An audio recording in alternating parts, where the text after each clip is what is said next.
तो दोस्तों as my trip ने अपने क्वार्टर टू के नंबर को डिस्क्लोज कर दिया है। तो चलिए देखते हैं क्या है क्वार्टर टू के नंबर्स के अंदर। डाटा मिलियंस में है, मैं आपको क्रोस में बता रहा हूँ।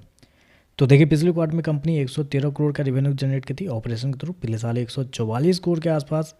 जबकि अभी देखें तो कंपनी का रेवेन्यू गिर के 118 करोड़ आपको जाता हुआ देखने को मिला। तो साल दर साल जाते हैं तो साल दर साल कंपनी के रेवेन्यू के अंदर गिरावट आपको देखने को मिली, 18% के आसपास की गिरावट आपको देखने को मिली। क्वार्टरली बेस पे जाते हैं तो क्वार्टरली बेस पे कंपनी के रेवेन्यू के अंदर लगभग हल्की सी तेजी है, 4% के आसपास का जंप आपको देखने को मिल रहा है। लेकिन बेसिकली इस जंप से आपको खुश नहीं होना है। खुश इसलिए नहीं होना क्योंकि इनके जो बिजनेस होते हैं वो सीजनेबल होते हैं, तो ऐसे में इनके बिजनेस को साल दर साल ही जज किया जाता है। तो साल दर साल देखें तो कंपनी के रेवेन्यू आपको गिरते हुए देखने को मिल रहे हैं। चलिए खर्चे क्या है वो देखते हैं। तो देखिए पिछले क्वार्टर में कंपनी 117 करोड़ खर्च की थी, पिछले साल 112 करोड़। अभी देखें तो कंपनी खर्चे 120 करोड़ आपको जाता हुआ देखने को मिला। तो खर्चे देखें तो खर्चे बहुत ही ज़्यादा देखने को मिले, मतलब 18% के आसपास का आपका रेवेन्यू गिर रहा है।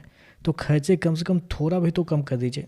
यहाँ पे खर्चे देखते हैं तो खर्चे आपको बढ़ते हुए देखने को मिल रहे हैं, लगभग 7 से 8% के आसपास की तेजी है कंपनी के खर्चे के अंदर। तो खर्चे आपको ज़्यादा देखने को मिला। स्पेशली एक चीज़ मैं हाईलाइट करना चाहूँगा, मतलब इनके जो मैनेजमेंट है, शायद पैसे कंपनी का बिजनेस कम हो या ज़्यादा हो उससे कोई फ़र्क नहीं पड़ता है।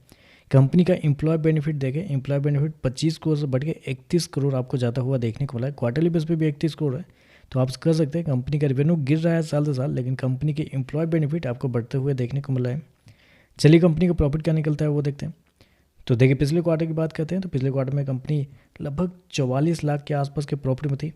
पिछले साल कंपनी लगभग 27 करोड़ के आसपास के प्रॉफिट में, जबकि अभी देखें तो कंपनी आपको घाटे में जाती हुई देखने को मिले, 36 करोड़ के घाटे में जाती हुई देखने को मिला ये। तो बस यही रह गया था देखना कि कंपनी मुनाफे से घाटे में जाते हुए देखने को मिली। साल दर साल देखें तो कंपनी मुनाफे से घाटे में, क्वार्टरली बेस पे मुनाफे से घाटे में जाते हुए देखने को मिली। उसके पीछे का रीज़न है थोड़ा बहुत कंपनी के एक्सेप्शनल आइटम, क्योंकि इस क्वार्टर में कंपनी को 50 करोड़ के आसपास का एक्सेप्शनल आइटम में नुकसान हुआ है, जिसकी वजह से कंपनी आपको घाटे में जाते हुए देखने को मिली। अदरवाइज कंपनी का ऑपरेटिंग प्रॉफिट देखते हैं तो पिछले क्वार्टर में 2 करोड़ के आसपास का प्रॉफिट था, पिछले साल 37 करोड़ के आसपास गिर के देखते हैं 6 करोड़ आपको जाता हुआ देखने को मिला है।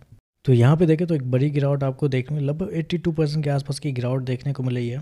तो कंपनी का ऑपरेटिंग प्रॉफिट देखें तो ऑपरेटिंग प्रॉफिट के अंदर एक बड़ी गिरावट आपको देखने को मिली। क्वार्टरली बेस पर बढ़ा है, लेकिन हमें इनके बिजनेस को साल साल ही देखना है, तो ऐसे में कंपनी का परफॉर्मेंस कमजोर आपको देखने को मिल रहा है।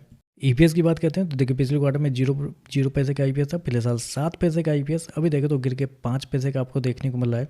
तो ओवरऑल देखें तो नंबर कमजोर आप कहेंगे। अभी कुछ दिनों पहले मैं आपको एक और कंपनी के नाम बताता हूँ, यात्रा के नंबर आए थे। यात्रा ऑनलाइन आप जानते होंगे, सेम बिजनेस ये भी कंपनी करती है, as my trip same business वही भी करती है। उनके रेवेन्यू का अंदर अगर देखने के लिए जाते हैं तो रेवेन्यू कंपनी का लगभग 18% के आसपास बढ़ा था, और कंपनी के प्रॉफिट के अंदर लगभग 60% के आसपास की तेजी आपको देखने को मिली। मतलब आप समझिए उनके रेवेन्यू 18% बढ़ रहे हैं, प्रॉफिट 60% बढ़ रहे हैं, और यहाँ पे क्या आपको देखने को रहा है 18% का रेवेन्यू गिर रहा है यहाँ पे, और कंपनी का प्रॉफिट तो मतलब बुरी तरीके से गिरते हुए देखने, मतलब आप कह सकते हैं इजी माई ट्रिप का जो पूरा कस्टमर है वो यात्रा ऑनलाइन लेके जाते हुए देखने को मिला। कंपनी के रेवेन्यू प्रॉफिट सारा कुछ गिरता हुआ देखने को मिला है। देखते हैं इस पर मार्केट कैसे रिएक्ट करता है। नंबर बहुत कमज़ोर है,